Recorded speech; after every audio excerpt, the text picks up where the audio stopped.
Assalamualaikum warahmatullahi wabarakatuh.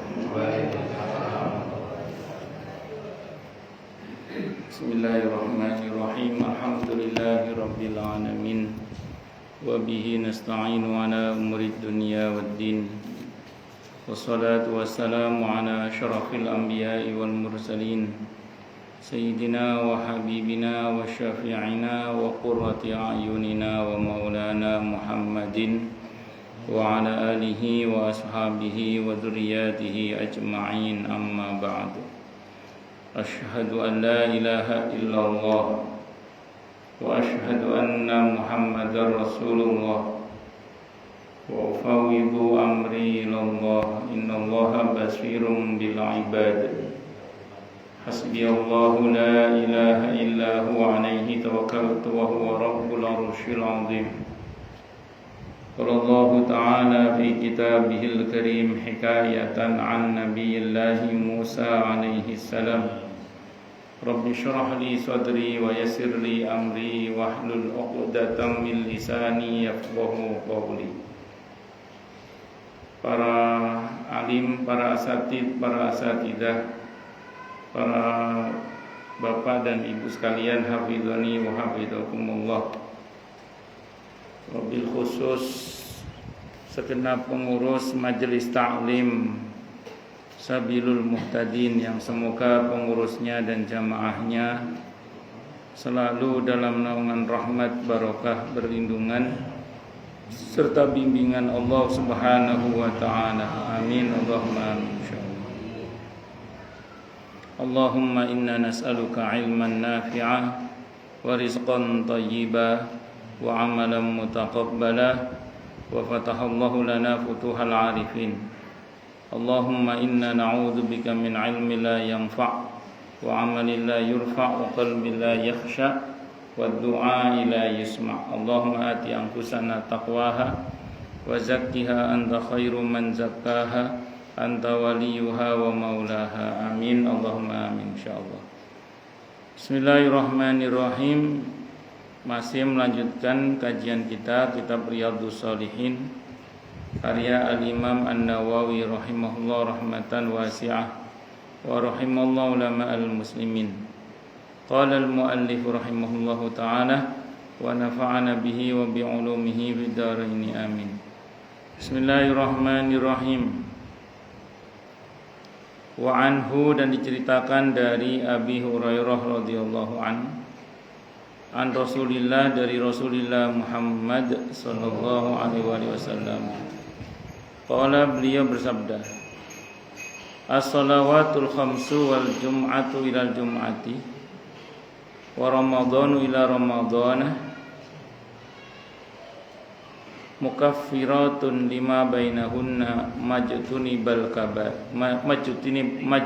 batil kabairu. Salat 5 waktu zuhur, hadis ke-14 halaman 130. Tikulah halaman 130. Kitab lawas sebenarnya. Antara salat 5 waktu, zuhur ke asar, asar ke maghrib, maghrib ke isya, isya ke subuh, subuh ke zuhur, itu ada penghapus dosa. Jadi dosa antara zuhur dan asar itu dihapus di waktu asar. Zuhur salat, dosa antara asar dan maghrib dihapus di waktu maghrib. Ketika kalau salat, tapi kalau nggak salat nanti lain bab. Waduh, gimana Ustaz kalau yang masih menstruasi, kalau wanita? Ya gampang, bantu suaminya salat, bantu anaknya salat, nanti dapat pahala yang sama dengan yang salat, insya Allah. Nah, terus kemudian dosa antara maghrib dan isya dihapus di waktu isya kalau sholat isya. Dosa antara isya dan subuh dihapus di waktu subuh kalau sholat subuh. Antara subuh dan zuhur dihapus dosanya di waktu zuhur kalau sholat zuhur. Tapi dengan catatan bukan dosa besar, dosa kecil. Kalau dosa besar tetap wajib tobat. Kalau dosa besar tetap wajib tobat. Tapi kata Imam Nawawi rahimahullah, kalau dosa kecilnya sudah habis, maka dosa besar pun dikikis pelan-pelan, kata Imam Nawawi. Nah itu. Terus antara Jumat ke Jumat, ini dosa kita dari Jumat tadi sampai sholat Jumat yang akan datang. Dengan catatan sholat Jumat tapi dengan catatan apa sholat Jumat. Maka dosa kita sepekan itu dihapus ketika kita sholat Jumat yang akan datang itu. Malah, ini ada malahnya ini. Kalau habis sholat Jumat posisi kita duduk, ini berdasar hadis Anas bin Malik radhiyallahu anhu antara lain ya, dan beberapa sahabat yang lain. Yang saya tahu Abdullah bin Umar juga radhiyallahu anhuma, termasuk yang saya tahu, yang pernah saya baca hadisnya aukamakal. Itu kalau kita habis sholat Jumat posisi masih duduk tahiyat, belum ngobrol dengan siapapun kecuali hanya dengan Allah, kita baca Al-Fatihah 7 kali, Al-Ikhlas 7 kali, Al-Falaq 7 kali, Anas 7 kali. Pertama dijamin aman. Dijamin aman dari Jumat ini sampai Jumat yang akan datang ditambah 3 hari. Nah, dijamin aman, dijamin selamat lah insya Allah. Dari Jumat ini sampai Jumat yang akan datang ditambah 3 hari. Oh itu ada Ustaz, orang baca itu nyatanya yo jatuh juga Ustaz. Nyatanya sakit juga Ustaz. Kalau nggak baca lebih parah lagi. Mungkin kalau nggak baca bisa lebih parah lagi. Tapi betul, kalau yakin betul, pasti itu insya Allah. Asal diterima oleh Allah, ya, udah pasti selamat itu. Karena janji Allah nggak mungkin diingkari. Ada seorang perawi hadis yang dipakai oleh Imam Bukhari, diantaranya namanya Aban ibn Utsman radhiyallahu anhuma. Beliau ini satu saat menerangkan ke murid-muridnya tentang keutamaan Bismillahilladzi la yadurru ma'asmihi syai'un fil ardi wa la fis sama'i wa huwas sami'ul 'alim. Dalam hadis Sahih Bukhari, orang yang baca ini 3 kali, kalau di waktu pagi sampai petang dijamin aman, selamat. Nah, kalau baca di waktu petang sampai subuh dijamin aman, selamat, dijamin selamat. Apalagi namanya Pak Selamat. Nama? Simuni. Jangan Pak Selamat. Oh, ngene Pak Selamat ngetos loh. Nya Pak Selamat tuh ya? Oh. Apalagi namanya Pak Selamat tuh. Lebih selamat lagi. Nah, pas nerangkan itu, muridnya Aban bin Utsman radhiyallahu anhu nanya, "Syekh, apakah hadis ini sahih?" Apakah hadis ini sahih? Kata Aban bin Utsman radhiyallahu anhu, beliau mengatakan sahih. Terus kata muridnya gini, muridnya agak nakal pertanyaannya itu. Kalau ini sahih, Syekh, kalau ini sahih, kenapa sampean kok lumpuh separuh? Kenapa panjenengan kok lumpuh separuh? Apa uangnya lari itu, Pak? Uangnya lari depan ya. Nah, itu lari uangnya lari.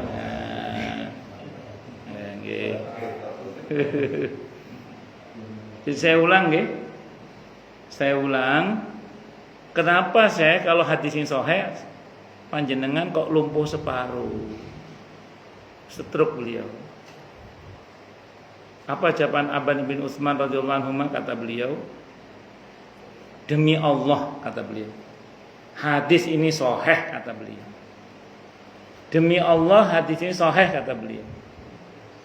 Hanya pada hari di mana saya kena stroke itu, kata beliau, di hari itu saya lupa membaca Bismillahilladzi la yadurru ma'asmihi syai'un fil ardi wala fis sama'i wa huwas sami'ul 'alim. Itu kata beliau.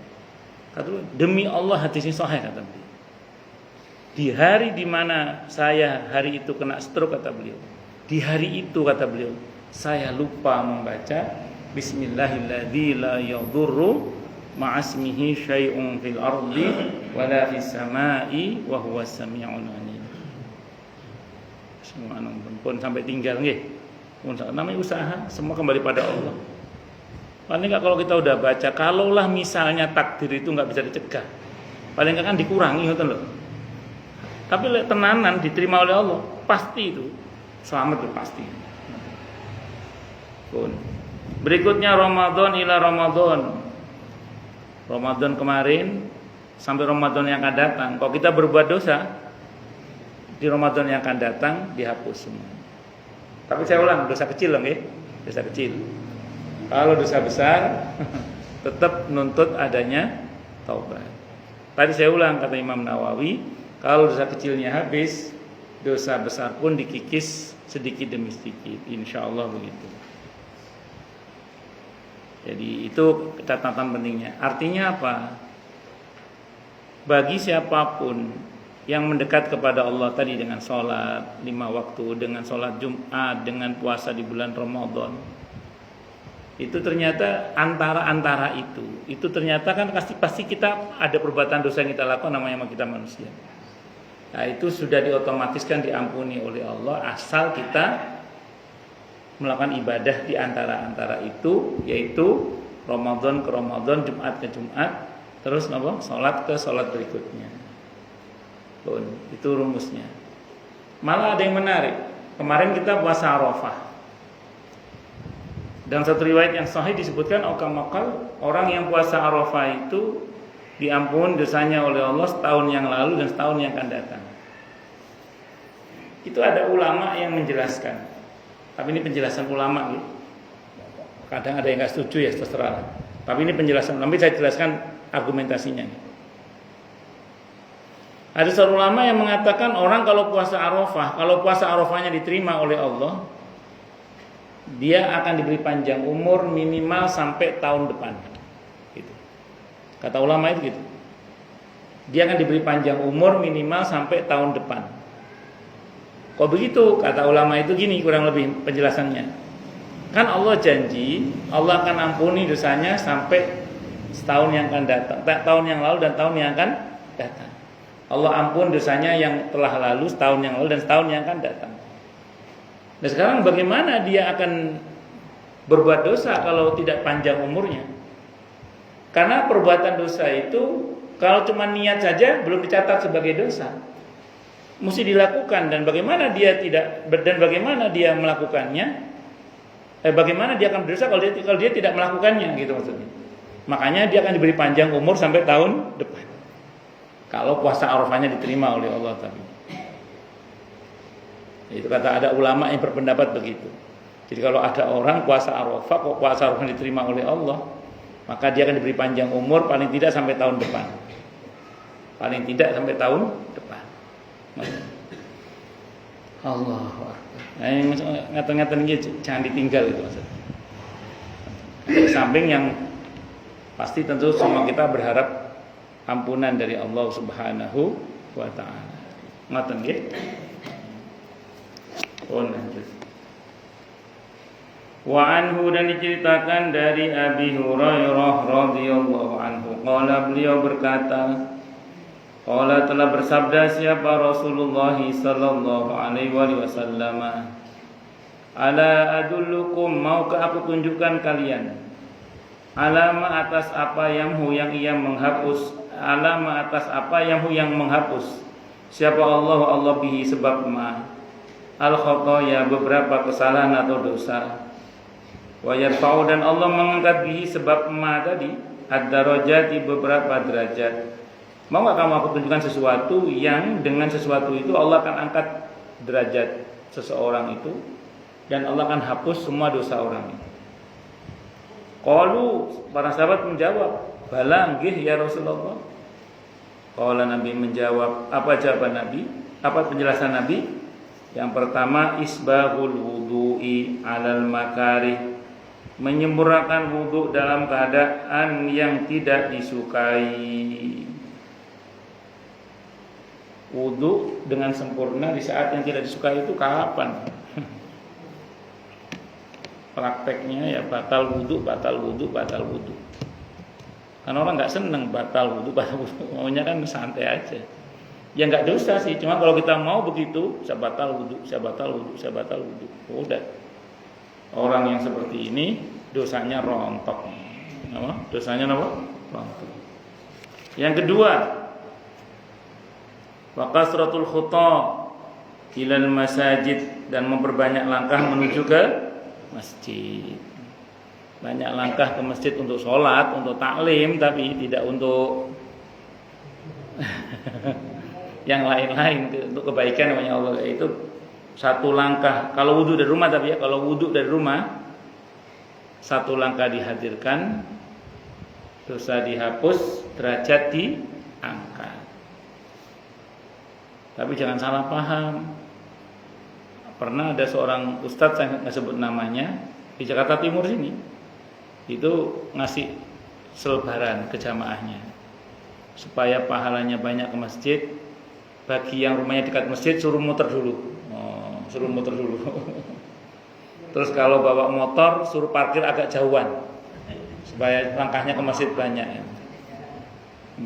Saya bilang, yang saya tahu, saya kan ditanya kan, yang saya tahu Nabi kita Muhammad sallallahu alaihi wasallam itu kan tinggal nempel masjid kan sama Siti Aisyah radhiyallahu anha.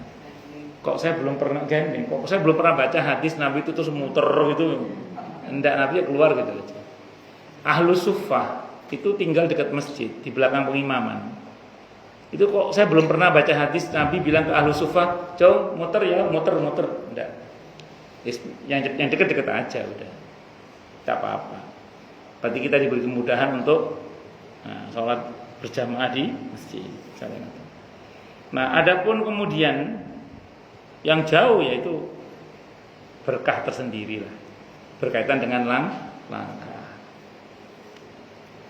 Dulu para sahabat bawa kuda, ya bawa onta, diparkirnya depan masjid, buat terus jauh-jauh gitu ya udah, supaya langkahnya banyak, buat biasa mau. Nah, tapi maksudnya ini seneng melangkahkan kaki ke masjid untuk taklim, untuk sholat berjamaah, senang. Wa intidharu sholati ba'da sholat, dan menanti sholat setelah sholat.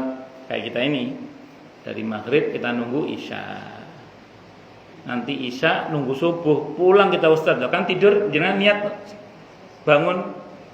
Nah itu nunggu juga itu.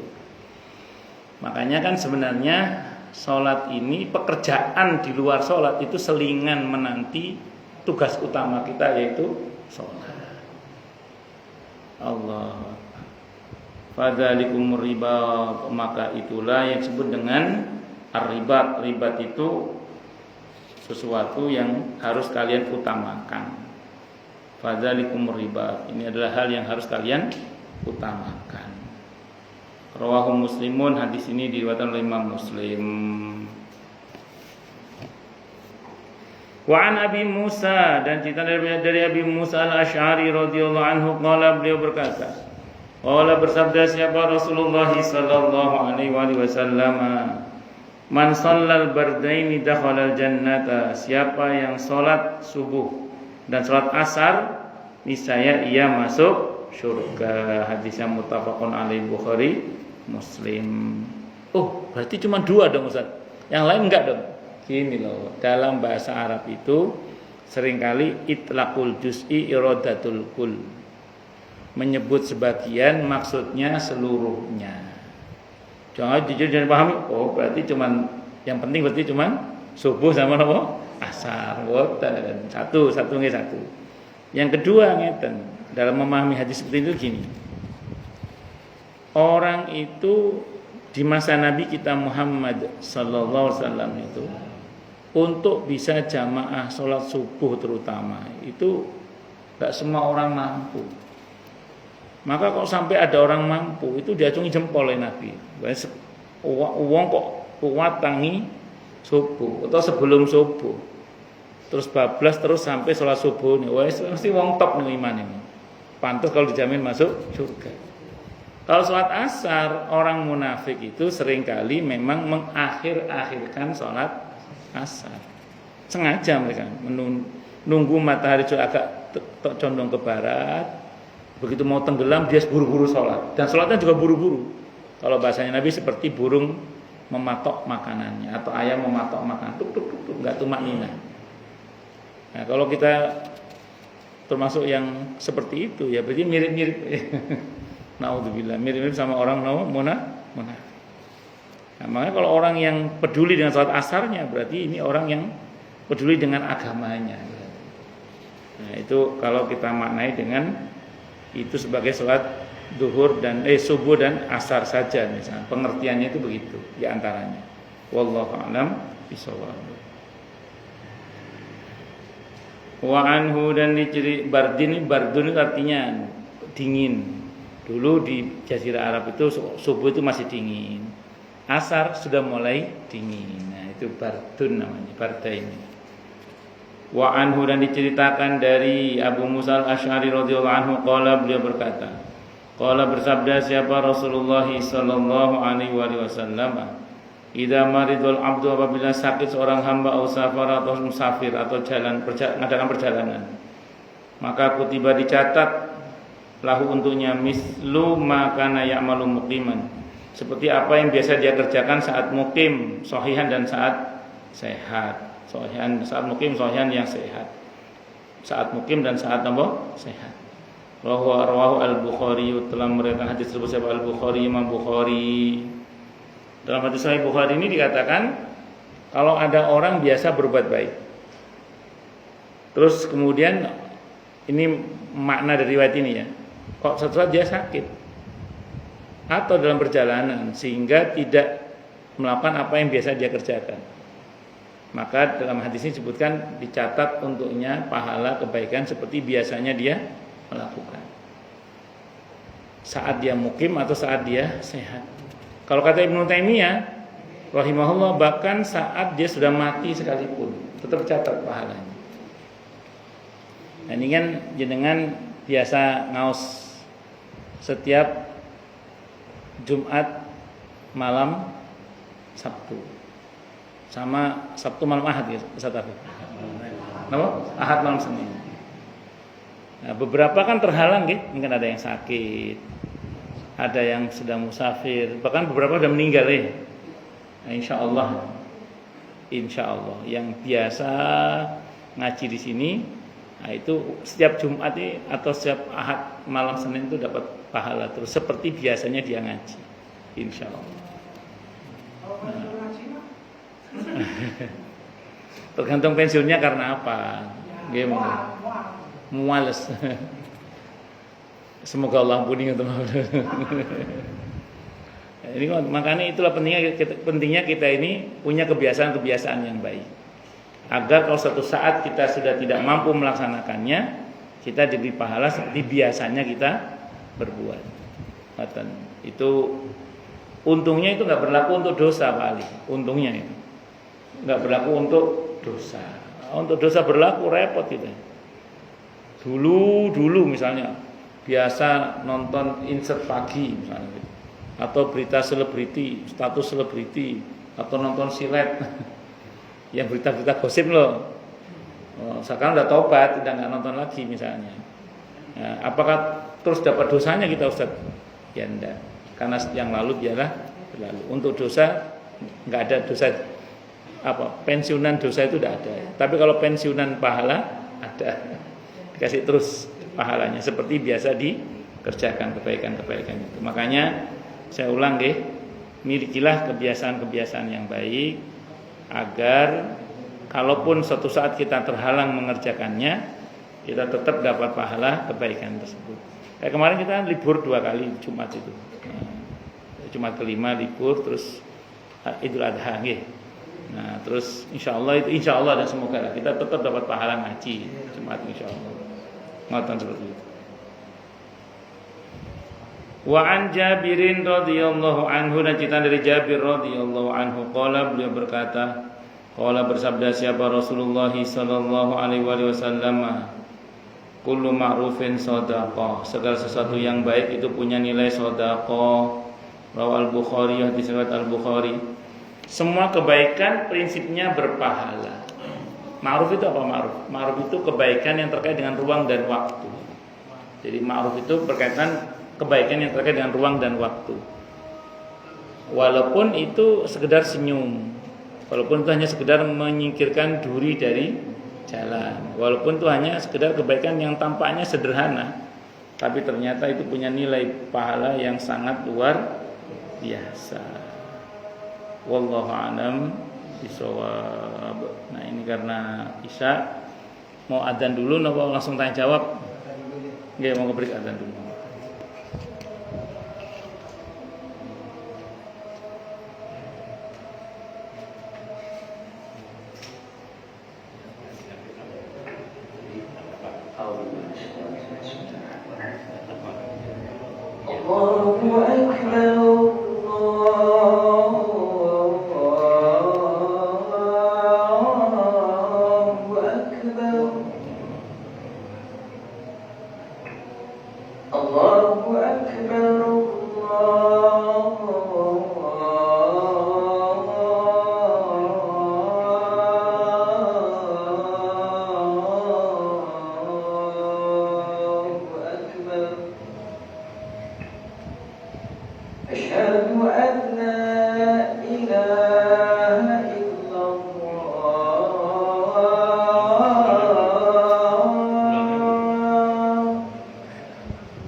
Monggo silakan yang mau tanya, protes, marah boleh silakan.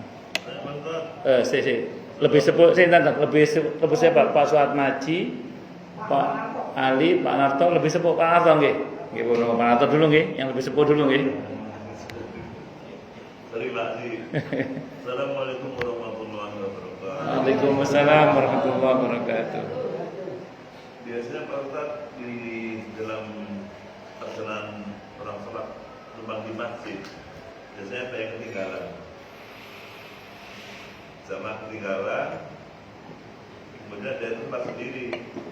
Nah pada waktu masuk masjid itu, dia nekuk pundak daripada orang yang sholat tadi. Ternyata dia itu sholat sunnah, sedangkan dia itu sholat luhur.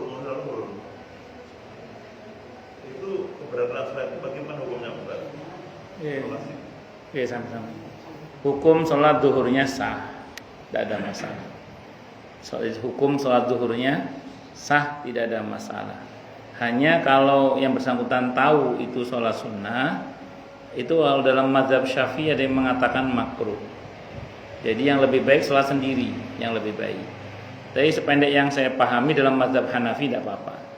Kalau dalam mazhab Syafi'i sah tetap sholatnya. Nah, tapi ada pendapat yang mengatakan makruh. Nah, jadi kalau dia tahu dari awal, itu kalau nggak tahu tidak apa-apa dan tetap sah sholatnya betul-betul. Wallahu a'lam bishawab. Nggih. Saya selanjutnya Pak Suat Majid sama Pak Ali. Lebih sebut siapa? Oh, lebih sebut Pak Ali. Nggih. Waalaikumsalam warahmatullahi wabarakatuh. Saya pernah dengar Pak Ustaz bahwa ngaji Al-Quran itu 2 ayat sama dengan menulis satu koronta itu maksudnya apa? Sama dengan? Menulis satu koronta. Oh. Wah, kalau betul ngertos ada hadisnya nih. Oh, betul ngertos loh, betul ngertos. Nggih. Nanti kalau saya jawab sok tahu nanti saya. Nggih, saya kalau betul. Tapi yang pasti kan Al-Qur'an itu per huruf kan kali 10. Ya, per huruf itu. Itu kalau kita itu minimal. Kalau kita punya wudu, kita paham artinya itu lebih besar lagi maknanya. Pahalanya lebih besar lagi. Makanya apakah kemudian nanti bisa sama dengan kurban apa? Sedekah onta, bisa lebih dari itu bisa jadi. Karena kan itu pahala minimal aja. Pahala minimal baca Al-Qur'an itu satu hurufnya aja sudah kali 10. Kalau dia ngerti lebih besar lagi, kalau dia punya wudu lebih besar lagi nanti. Lebih terus. Mungkin itu keutamaan Al-Qur'an gitu. Jadi bisa jadi melebihi onta malah itu bisa jadi. Wallahu a'lam bishawab. Nggih, monggo Pak Ustaz Maji. Nggih, monggo. Tadi disampaikan Pak Ustaz bahwa masjid itu langkah kakinya dihitung Ustaz. Nggih. Terus kalau dia naik motor Ustaz, itu dihitung juga. Nggih. Memang ada yang mengatakan perputaran ban gitu. Ada yang mengatakan ya nggak dapat, yang dapat langkah kakinya aja katanya. Makanya suruh jalan kaki aja, ada pendapat gitu.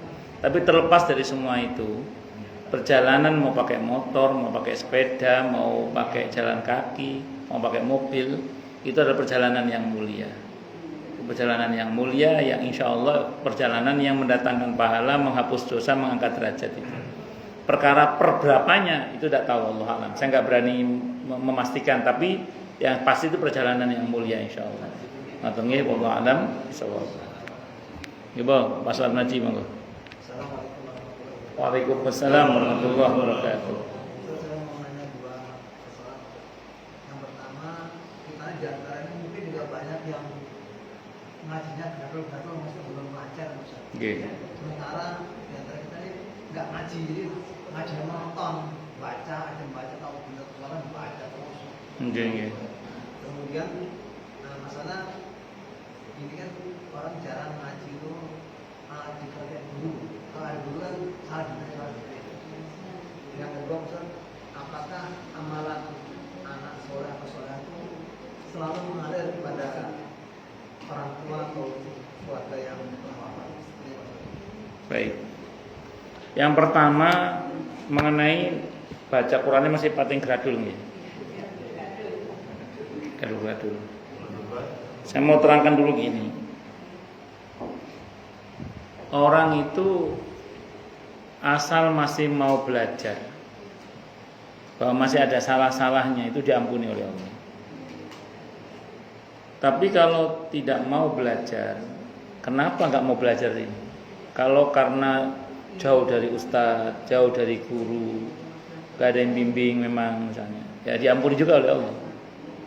Tapi kalau tidak maunya itu karena mualas, nah, orang seperti ini akan dihukum oleh Allah bukan karena bodohnya, tapi karena mualasnya itu. Jadi bukan dihukum karena bodohnya, tapi karena mualasnya. Makanya saya ulang, kita harus mau belajar.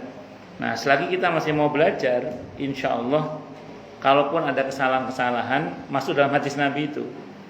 Orang yang baca Al-Quran terbata-bata pahalanya 2. Ya, kalau lancar seperti para malaikat yang mulia, seperti itu. Jadi makanya dalam hal ini asal jenengan masih mau belajar ya insya Allah masih aman. Nah di zaman sekarang ini kalau jenengan ngaku nggak sempat belajar, saya kira kenapa? Kebangetan. Karena pertama alhamdulillah di kita ini banyak majelis taklim, apalagi Bekasi, Jakarta banyak. Nari wongnya gelem apa ora. Dari yang bayar sampai yang gratis tinggal pilih. Nggih. Satu, yang kedua, kalau jenengan menguasai teknologi, buka aplikasi ya, apa YouTube, apa TikTok. Itu beberapa mengadakan siaran langsung untuk belajar baca Al-Qur'an. Termasuk radio yang saya tahu. Nah, itu buat manfaatkan itu, manfaatkan. Nah, kalau kita tidak memanfaatkan, ya berarti niku rugi kita. Nah, kalau seusia jenengan ini nggak harus hafal nama-nama bacaannya.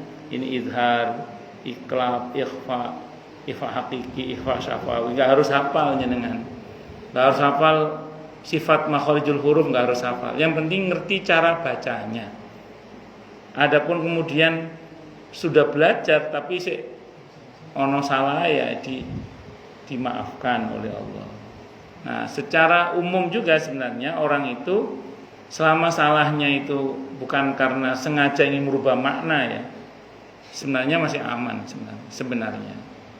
Maka wallahu a'lam, kecuali memang sengaja main-main dan itu sengaja merubah makna, itu enggak boleh itu. Wong bisa alhamdulillah kok alhamdulillah ya enggak boleh. Kecuali memang dia enggak bisa, bisanya alhamdulillah ya enggak apa-apa.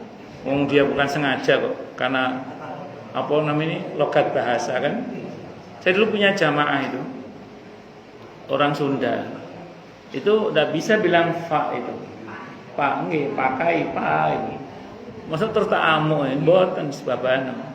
Terus saya pernah punya jamaah orang Jogja saat itu belajar ngaji sama saya itu ida jaa, ida joa, Jawa. Ngeja. Nanti beberapa hari lagi lupa lagi. Ida joa. Satu. Yang kedua, yang ketiga orang Madura. Saya ajari al ahya minhum wal amwat. Al ahya minhum wal amwat itu. Biha biho. Ya apa bisanya itu ngelokat. Ya sudah dimaafkan insyaallah.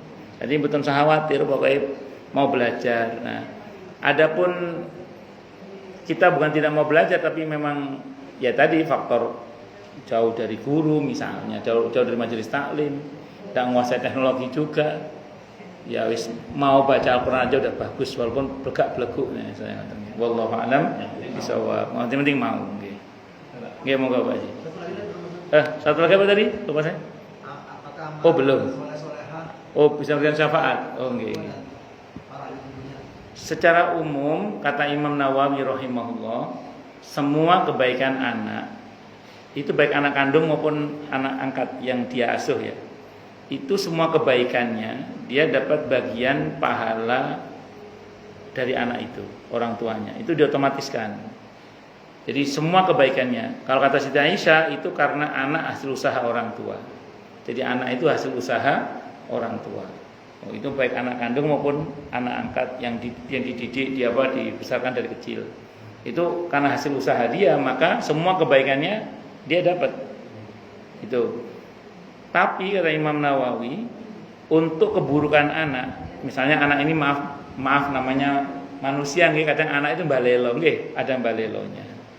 Nah, terus kemudian anak ini kok berbuat enggak benar, berbuat yang maksiat lah kepada Allah, maka tidak otomatis orang tua dapat bagian dosanya. Tidak otomatis orang tua dapat bagian dosanya, tidak otomatis. Kenapa kok tidak otomatis? Kata Imam Nawawi, karena semua orang tua itu hanya mendapatkan apa yang dia niatkan, sebagaimana hadis Nabi, wa innama likulli imri'in ma nawa. Setiap orang itu hanya mendapatkan apa yang dia niatkan. Hadisnya Bukhari Muslim, bahkan muttafaqun alaihi Bukhari Muslim. Nah, sementara semua orang tua pasti niatnya anaknya jadi anak yang baik. Kecuali orang tuanya enggak normal. Nah, kalau normalnya orang tua pasti pengen anaknya baik. Makanya keburukan anak tidak otomatis orang tua dapat. Karena semua orang tua pasti pengen anaknya apa? Baik. Kecuali keburukan anak itu atas ajaran orang tuanya. Jadi orang tuanya yang ngajari, orang tuanya yang mencontohkan, orang tuanya yang nyuruh, ya misalnya ngoten nggih. Wallahu a'lam bishawab. Nggih monggo. Lebih cepat siapa? Pak Sugeng apa Pak Mariono? Oh, lebih cepat Pak Mariono nggih. Ayat baca Mariono. Oke.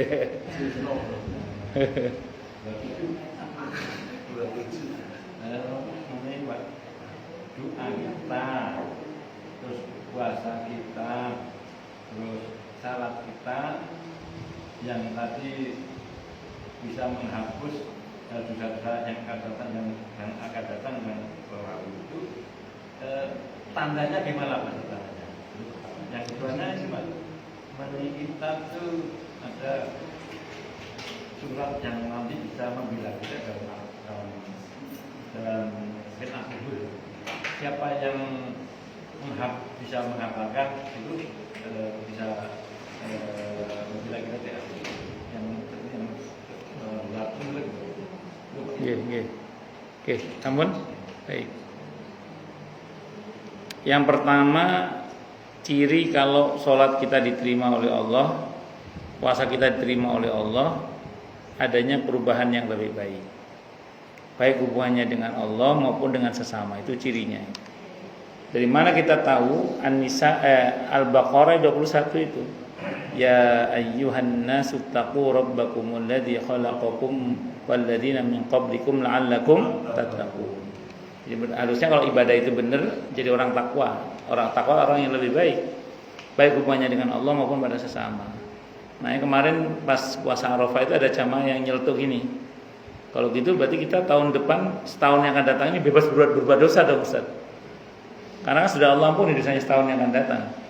Saya bilang sebegitu sampean ngomong kayak gitu itu pertanda kalau puasa sampean bisa jadi nggak diterima oleh Allah. Saya bilang gitu. Loh, kok bisa gitu Ustaz?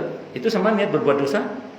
Harusnya kalau orang puasa yang diterima oleh Allah nggak kepikiran berbuat dosa, yang ada justru ingin berubah lebih baik. Kalau sampean niat berbuat dosa ya sampean berarti kemungkinan nggak diterima, bisa jadi nggak diterima puasanya, saya bilang gitu. Nah, jadi makanya kalau ada orang kok setelah sholat, setelah puasa kok berubah lebih baik, itu tanda kalau amalnya diterima oleh Allah. Satu. Yang kedua berkaitan dengan apa tadi Pak Haji? Baca surah Al-Mulk.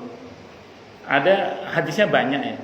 Hadisnya ada yang mengatakan hasan, li ghairihi ada yang mengatakan hasan, ada yang mengatakan dhaif, ada macam-macam, tapi ini jalurnya banyak. Sehingga kemungkinan bisa menjadi hasan li ghairihi. Dikatakan dalam riwayat itu ada 30 ayat. Yang siapa membacanya dia akan bebas fitnah kubur. Nah, 30 ayat itu adalah surah Tabarakalladzi biyadihil mulk. Sebenarnya ada yang mengatakan enggak harus hafal Pak Haji. Enggak harus hafal, sering baca. Kapan Ustaz? Ada dua riwayat, yang satu nyebut waktu malam, yang satu tidak nyebut waktunya.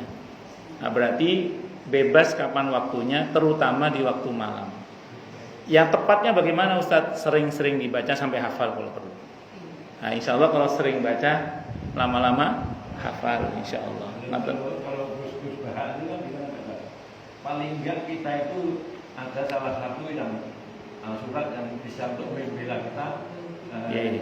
Nah, beliau itu memahami hadis itu gini, yang saya tahu di pengajian beliau memahami hadis itu nggak hanya berlaku untuk surah Al-Mulk saja sebenarnya, termasuk surah-surah yang lain, asal kita punya bekal hafalan Al-Quran walaupun cuman surah Al-Ikhlas misalnya, itu insya Allah nanti bisa jadi hujah di hadapan Allah untuk membela kita.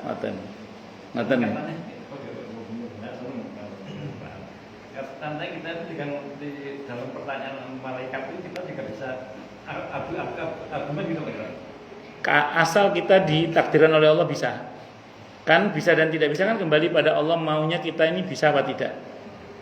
Contoh ngeten Pak Haji. Ada riwayat yang saya pernah baca dalam kitab At-Tadhkir Imam Al-Qurtubi itu.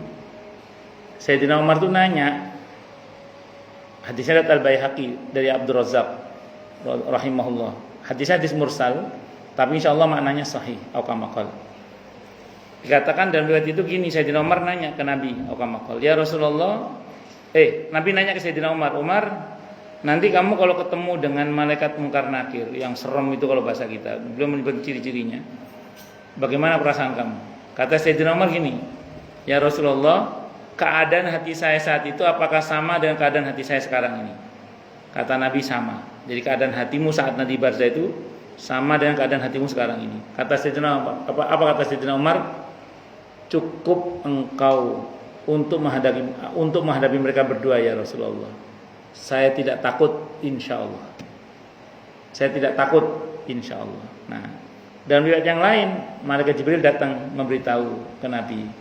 Nanti Umar itu kalau ditanya oleh malaikat, man rabbuka, itu Sayyidina Umar balik nanya, lah Tuhanmu sapa? Pakai nanya-nanya segala lagi. Ada yang mengatakan begitu. Itu Sayyidina Umar. Ada yang mengatakan begitu.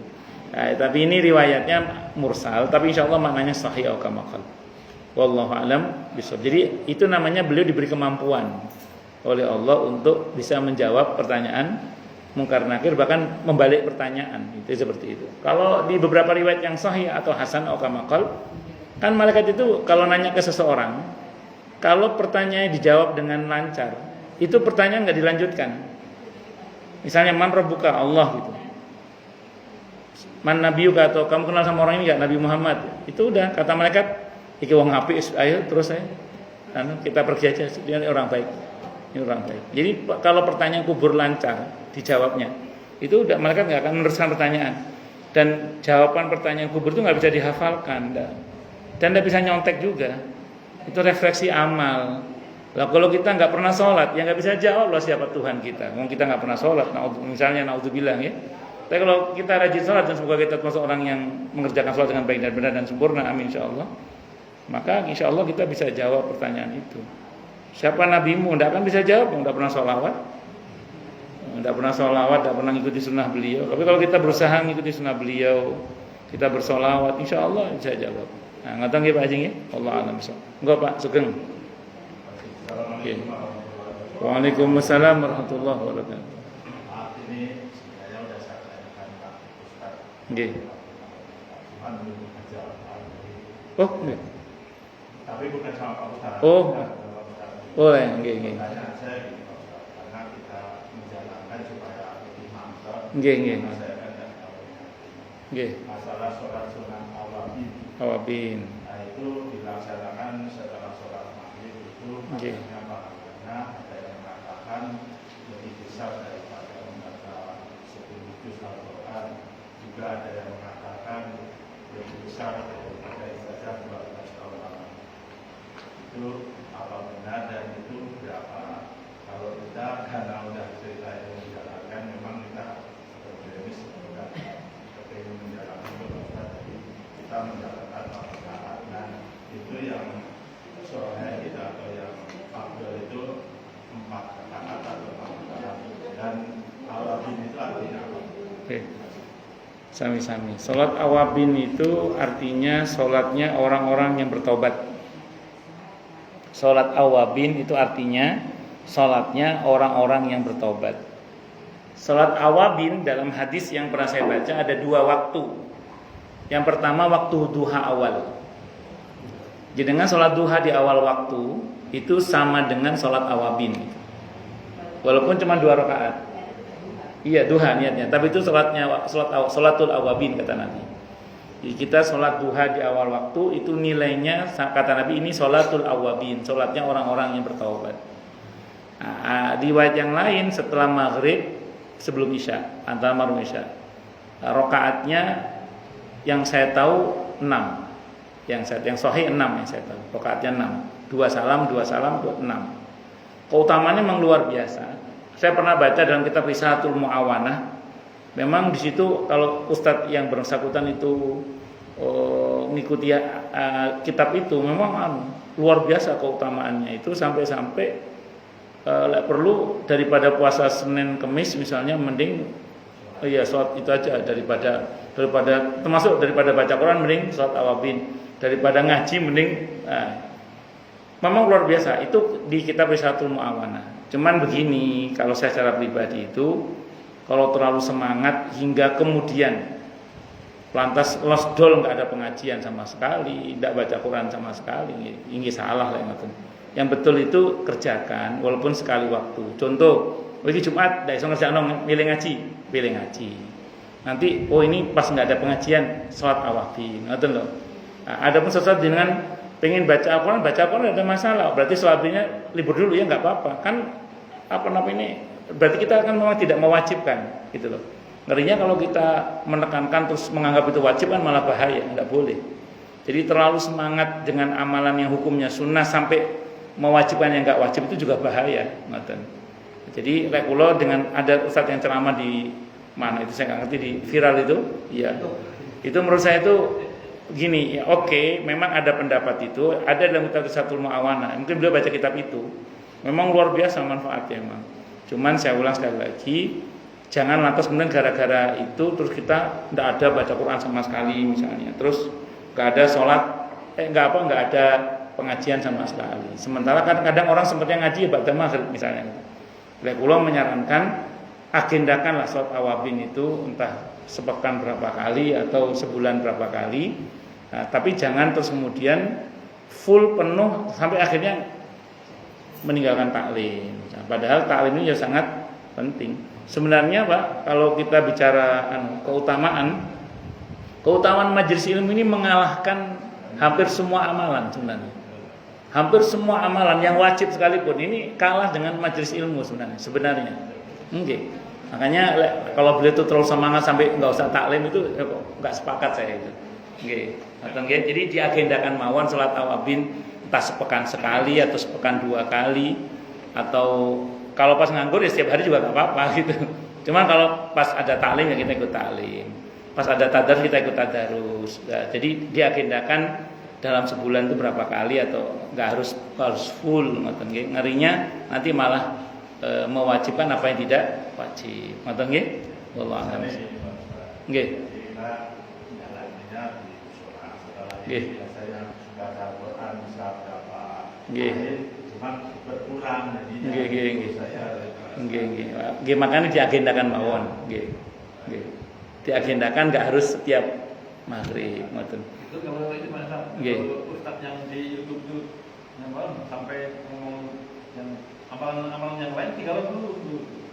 Iya, itu yang saya nggak setuju. Iya, berlebihan itu. Nggak boleh gitu. Apa yang nggak boleh? Itu kan amal salat awabin ada, amalan yang lain tinggalkan. Iya. Makanya itu yang saya nggak setuju kalimat itu. Memang saya akui itu ada rujukannya memang itu. Rujukannya itu di kitab Risatul Mu'awana. Cuman mungkin saya membayangkan ini beliau memahaminya berlebihan mungkin. Kalau menurut saya ya. Saya pernah dengar ceramahnya itu. Kalau menurut saya itu beliau ini pemahamannya berlebihan menurut saya ya. Bahwa itu utama iya, tapi jangan terus kemudian mengalah-alahkan kayak majelis ilmu. Jangan mengalah-alahkan majelis tadarus Al-Qur'an. Jangan. Itu seperti itu ya. Tapi agendakanlah sholat awabin itu karena itu sholat yang sangat penting, gitu aja. Kalau kita Pak, kan ini namanya pemahamannya kalau awabin itu sunnah. Sunnah. Tapi nggak cuma mengakat kan? Betul. Nah, kalau baca Al-Quran atau kata itu harus wajib. Manusia harus baca Al-Quran walaupun manusia ini. Itu kan berarti kan dilihat dari fadilahnya kan. Sebenarnya gitu memang, makanya tadi jangan terlalu semangat sampai meninggalkan yang lebih utama dalam hal ini.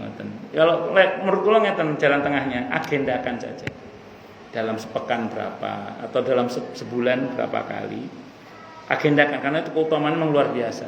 Tapi tetap waktunya ngaji ya ngaji, waktu tadarus kita tadarus. Nah, ngoten nggih, wallahu a'lam. Cukup nggih, kita tutup dengan hamdalah, alhamdulillahirabbil alamin. Semoga kajian kita bisa bermanfaat, mubarakah fi dini wa dunia wal akhirah untuk kita, keluarga kita dan seluruh umat Islam semuanya, dan mudah-mudahan kita semua dijadikan oleh Allah sebagai orang-orang yang sukses dunia akhirat, selamat dunia akhirat, bahagia dunia akhirat, dan dipermudah urusan kita oleh Allah fi dini wa dunia wal akhirah. Semoga Allah limpahkan hidayah selalu untuk kita, semoga Allah tingkatkan selalu hidayah untuk kita, dan semoga Allah berikan hidayah untuk siapapun yang melihat kita. Subhanakallahumma bihamdika asyhadu an la ilaha illa anta astaghfiruka wa atubu ilaik. Sallallahu alaihi Muhammad wa ala alihi wa sahbihi wasallam. Saya mohon maaf. Assalamualaikum warahmatullahi wabarakatuh.